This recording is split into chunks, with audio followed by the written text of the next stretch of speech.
We're back again, folks. You know, it's funny how I keep stumbling onto these articles. I'm usually not out hunting for them. I'm searching the web for something else, and suddenly they just come up.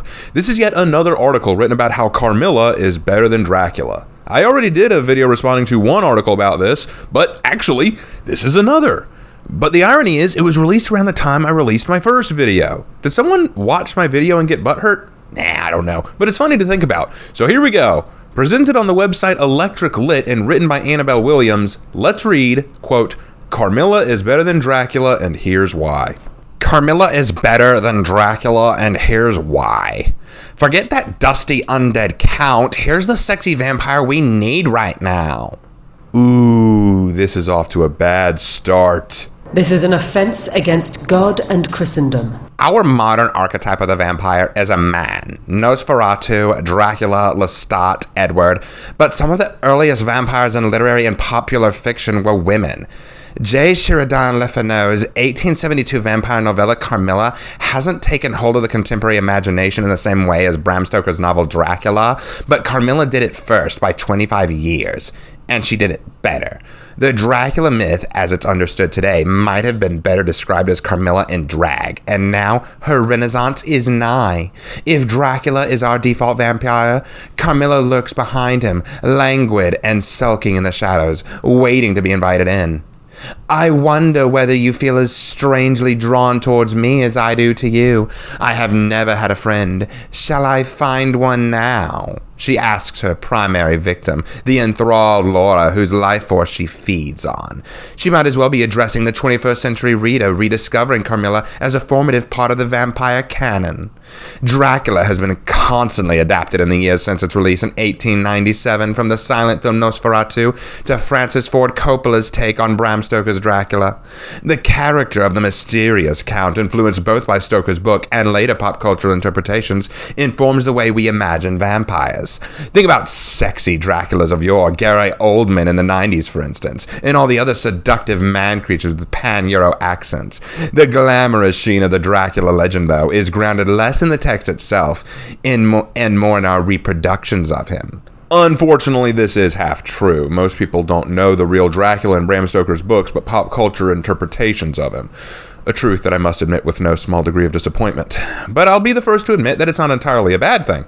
Some of the reproductions of Dracula are engaging and interesting, and they often lead us to the source material. It was after watching a Dracula movie that I ended up reading the book, and I found the book infinitely superior, so take it for what it's worth. The tropes we associate with 21st century vampire fictions, linking of sex and the forbidden romantic obsession and physical beauty, map onto Carmilla more than Dracula himself. Sure, he turns Lucy Westenra into a vampire, but the text itself is more concerned with his real estate holdings and the dynamics of the vampire hunters. Okay, let's hit the pause button right here. Firstly, let's address that first part of the paragraph. You are 100% right that the modern vampire interpretation is often the implication of love and romance more than it is on horror. Just look at Twilight for a good example of that. But that doesn't mean the horror aspect is gone either. 30 Days of Night, Blade, Supernatural, Hellsing Ultimate, Stakeland, I Am Legend, Shiki. These are all good vampire stories that are bent on horror more than romance. And secondly, you are aware that Dracula used the real estate holdings in order to get to London so he could use it as his new feeding grounds, right? The whole purpose he invited Jonathan Harker to his home in Transylvania was so that Harker, being a real estate agent, could help him set up his new accommodations in London. After getting it all worked out, Dracula sneaks aboard a ship, kills the crew, and pilots the thing into the harbor himself, then takes up residence and begins causing horror. The real estate dealings only last for the first few chapters or so. Even then, there's still an element of horror as Jonathan witnesses the horrific and monstrous aspects of Dracula and comes to fear him. Did you read the whole book? In contrast, Carmilla is pure psychological horror. The titular vampire tells Laura, quote, "You are mine, you shall be mine, you and I are one forever." For a better analog of our modern vampires, look not to the dominating Dracula, but instead to his seductive predecessor. Carmilla is, put simply, a really sexy book, a better predecessor to the 21st century class of smoldering, sparkling supernaturals. By contrast, Dracula's a vampire in the Hungarian folkloric tradition, enthralling but not hot. You're a Twilight fan, aren't you? You disgust me. I like how you call Carmilla psychological horror, but only mention how sexy it is. Sexy does not equate psychological horror. Time for a lesson. Carmilla is an undead monster who has chosen Laura as her prey. She acts seductive and sensual, but a large part of that is because she represents the danger of sexual promiscuity.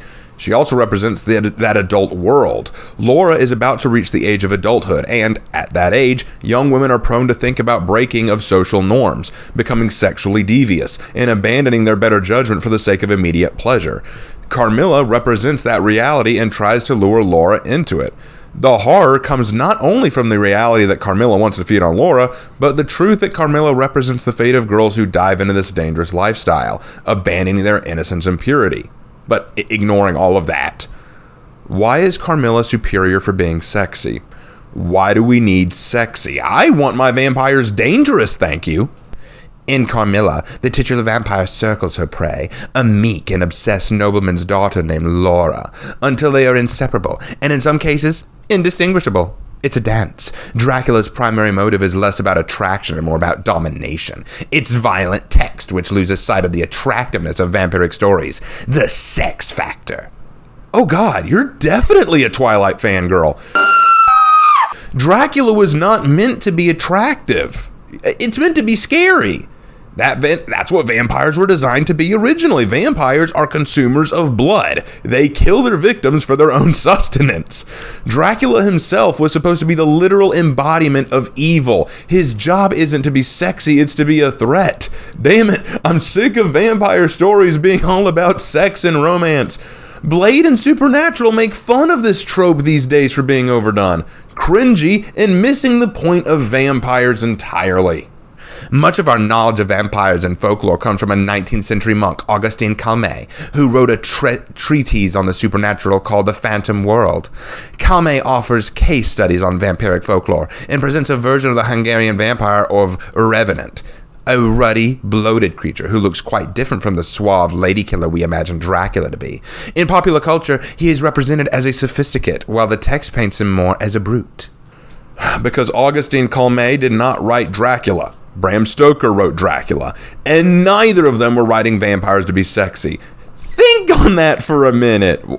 Two of the original vampire authors did not intend them to be sexy. Dracula, read straight from Stoker, isn't even all that sexy. He has, quote, massive eyebrows, a mouth that is fixed and rather cruel looking. As the original text portrays him, he's more tyrant than heartthrob.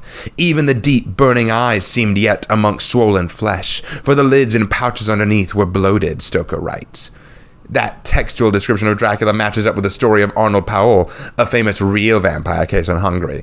Calmet describes Powell as, above all things, vital. His body was red, his hair, nails, and beard had all grown again, and his veins are replete with fluid blood.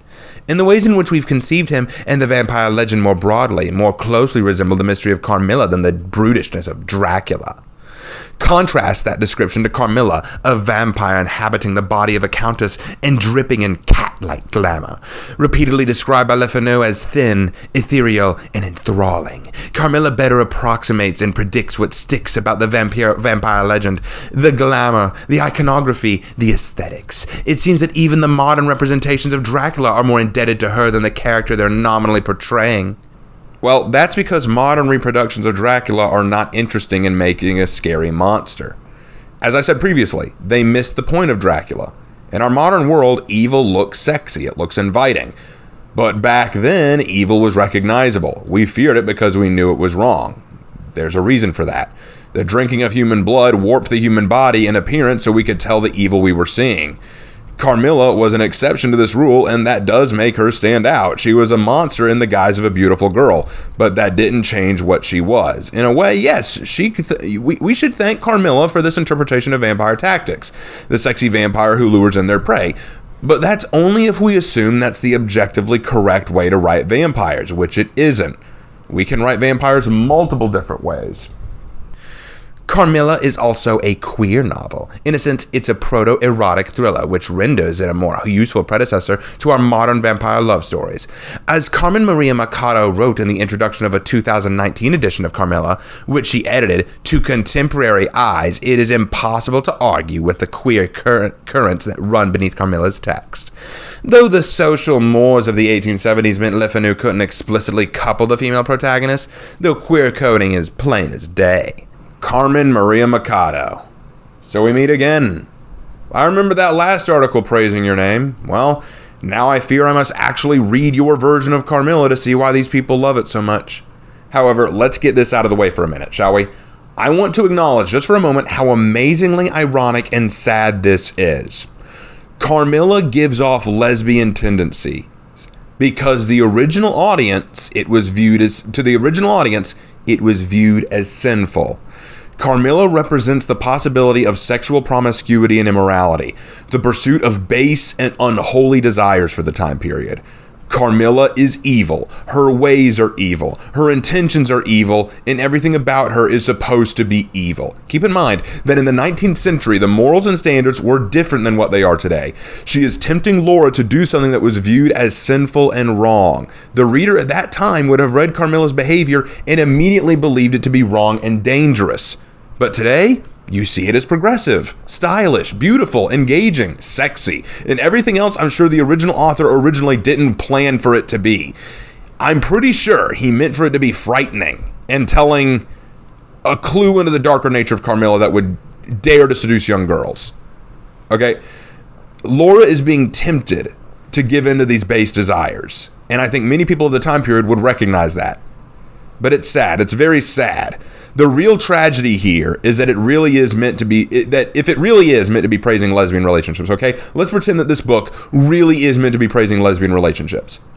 Well, this is a rather abusive relationship, since Carmilla is literally feeding on and consuming the life of her partner for her own benefit and not offering anything in return other than sexual gratification, which is temporary and fleeting. Vampires are our fictional cipher for the outsider and represent the embodiment of our cultural fears of the unknown. Dracula, a foreign aristocrat encroaching on British land and women, represented a xenophobic reading of otherness. Well, I see someone read the original article I responded to. And you're just as wrong as that one is. Dracula had nothing to do with xenophobia. You assume it did because Dracula is foreign. Well, then my question for you is, what about Abraham Van Helsing, who was also foreign? Your explanation to that? How about the foreign woman who helped save Jonathan Harker's life? No? Go educate yourself. Carmilla, however, embodied the otherness of feminine desire and queerness. The taboo of vampirism superseded the taboo of lesbianism. Because she existed outside the social contract, she was allowed to exist as her sultry self. But the threat is still there. This time, though, Carmilla as a character and as a symbol possess a threat to the patriarchy. Damn it! You were so close to getting it. You were almost there. You almost had it. Then you fumbled the ball. She doesn't pose a threat to the patriarchy. No, she poses a threat to Laura. She is going to kill Laura. She's going to suck her blood. As a symbol, she is an antithesis to societal norm. As a character, she's a blood-sucking monster. If we think of vampirism as a kind of procreation, then in the female vampire we see an avenue for reproduction that doesn't require a penis, though penetration is an important component. Lesbian vampires create and consume their victims at the same time. Fictional women have always been required to multitask, serving as madonnas and whores and mothers and maids. Okay, that would work, but answer me this. Who else became a vampire in Carmilla? You are aware that Carmilla killed all of her victims, right? None of them reanimated as vampires. None of them gave birth to offspring. How can we think of vampirism as procreation when even in the book you're citing, they don't procreate? Ever. You're assuming Carmilla loved Laura, which the book made clear in the end was not true. Everything that she showed Laura, every action she took was similar to lust. Not similar to love, not like love, not was love, similar to lust. There is a difference between lust and love, but that's its own video discussion altogether. When Carmilla bites her, Laura feels, quote, a stinging pain, as if 2 large needles darted an inch or 2 apart deep into her breast. If we think of a woman's breast as both a site for feeding and for sexual desire, this act takes on an intimate reproductive meaning as well as its obvious horror overtones. And the linkage of women in reproduction and horror is one that resonates today. Women have always been the primary consumer of the horror genre. Why then is our default vampire a sulky dude? Gee, I don't know. Maybe it's because people prefer to the idea of male monsters because maybe, just maybe, no one else cares about female vampire representation. And I can't believe I just said that. Where Dracula is a singular entity, Carmilla and Laura are the dark and light halves of the self, and they're drawn to each other. That pull is the novella's animating psychological force. Dracula as a text and Dracula as a character are more concerned with land deals, empire, and the propagation of a vampire race. But Carmilla's inherent intimacy makes it a more appropriate template for our modern vampire myths. I'll come back to this, but let's just finish the stupid article. Let's keep going. In some ways, Dracula's main function now is as a reference point. Stoker's novel popularized tropes of the vampire myth, ranging from garlic to coffins, and the sheer endurance of Dracula as a character put all subsequent Western vampire fictions in conversation with the Count. As Nina Auerbach puts in Our Vampires Ourselves, quote, there are many Draculas, and still more vampires who refuse to be Dracula or to play him. And it's interesting to think about the parts of the legend we've shaved off or collectively rejected. When Dracula brought the vampire stories into the cultural foray, vampires weren't sexy or sparkly. They represented the brute nature of death more than the death drive and desire that animates much of our modern connection with vampire stories. Because the animating force behind our interest in vampires is a connection between desire and death, sex and sin, we think of Dracula as a relic. Again, I will come back to this. Just finish the damned article. Carmilla is spared that historical scrutiny, in part because it was never as famous as its Transylvanian successor, but also because her story continues to resonate today. The tale of obsession, queer desire, and gothic intrigue feels as enthralling in 2020 as it did in 1872. You are an idiot. Carmilla is a template for modern vampires. But not good vampires. You are trying to argue that Carmilla is better because it fits more in line with your modern interests and desires for vampires and how they should be written. But that does not objectively make Carmilla better than Dracula. If anything, it makes her worse. You see Dracula as a relic, but Dracula was popular before the modern age, and he has remained popular now. Even if reproductions of him don't get him right, the character has endured in the modern eye, and thus his character has evolved with the times, but still maintained his horrific image. Carmilla is only good to you because of the sexiness quality. Only good to you for the queerness. Consider this for a moment. Let's say you're right. You're 100% right. Dracula did not have sex appeal in the original novel, but he was still scary. Sex appeal was added in later interpretations, but he was still scary. Now, let's remove Carmilla's sex appeal in the modern age. Would you still enjoy her? What if she really was just a blood-sucking monster like Dracula originally was? Like, no sex appeal, she's not trying to lure in women, she's not being gay, she's not being lesbian, just being a monstrous vampire. Would you still be interested? No, I doubt you would. No one would care. She would just be another vampire like all the others. And that's the reason that, based on your logic, Dracula is superior. It doesn't matter how he evolves. The character remains a monster that we are meant to fear. Whether he's a demon, a heartthrob, a tragic king, a supervillain, or an anti-hero, we know Dracula. We fear Dracula. We admire Dracula. Carmilla has only one interpretation, and without it, you lose interest.